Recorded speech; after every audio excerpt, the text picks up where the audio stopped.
Assalamualaikum warahmatullahi wabarakatuh. Baiklah, inilah tugas presentasi dari kelompok 1 tentang materi teks laporan hasil observasi. Dalam presentasi kali ini, kami akan menyampaikan beberapa poin-poin. Yang pertama, nama anggota kelompok. Yang kedua, pengertian teks laporan observasi. Yang ketiga, tujuan teks laporan observasi. Yang keempat, ciri-ciri teks laporan observasi. Yang kelima, sifat teks laporan observasi. Dan yang terakhir, contoh teks laporan observasi. Baiklah, nama anggota kelompok kami. Yang pertama, Aldi Firmansyah. Yang kedua, Iksan Permana. Yang ketiga, Aisyah Nita Dwi Putri. Dan yang keempat, Azelia Putri. Pengertian teks observasi. Apakah kamu sudah tahu apa itu teks observasi? Teks observasi merupakan suatu teks yang berisi tentang penyabaran atau pemapatan mengenai hasil pengamatan. Teks observasi juga memiliki tujuan. Tujuan teks observasi adalah untuk memberikan informasi tentang sesuatu objek atau situasi setelah diadakannya penelitian secara sistematik dengan memperinci, mengklasifikasi, dan memberi informasi aktual tentang orang, hewan, objek, atau fenomena. Ciri-ciri teks observasi.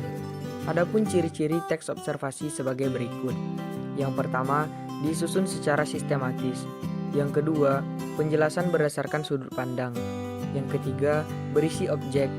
Yang keempat, terdapat perincian dengan suatu objek. Dan yang kelima, teks disusun dengan bahasa baku. Sifat-sifat teks observasi. Yang pertama, bersifat informatif. Artinya, memberikan informasi yang berguna mengenai objek.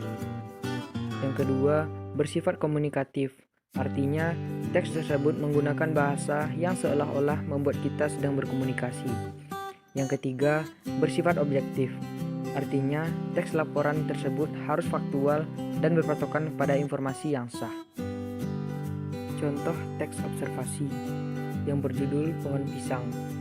Daun pisang merupakan tumbuhan berbentuk terna raksasa dengan batang semu yang permukaannya terlihat pelapah daun. Tinggi pohon ini sanggup mencapai 3 meter.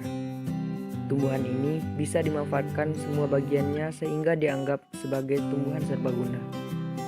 Tumbuhan ini asli berasal dari Asia Tenggara. Adapun bagian-bagian dari tumbuhan ini yaitu bonggol pisang, batang pisang, daun pisang, bunga pisang, dan buah pisang. Buah pisang ini kaya manfaat.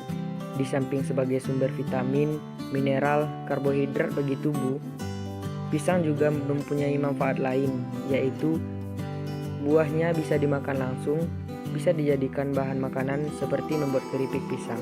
Baiklah, mungkin hanya sekian presentasi dari kelompok 1. Wassalamualaikum warahmatullahi wabarakatuh.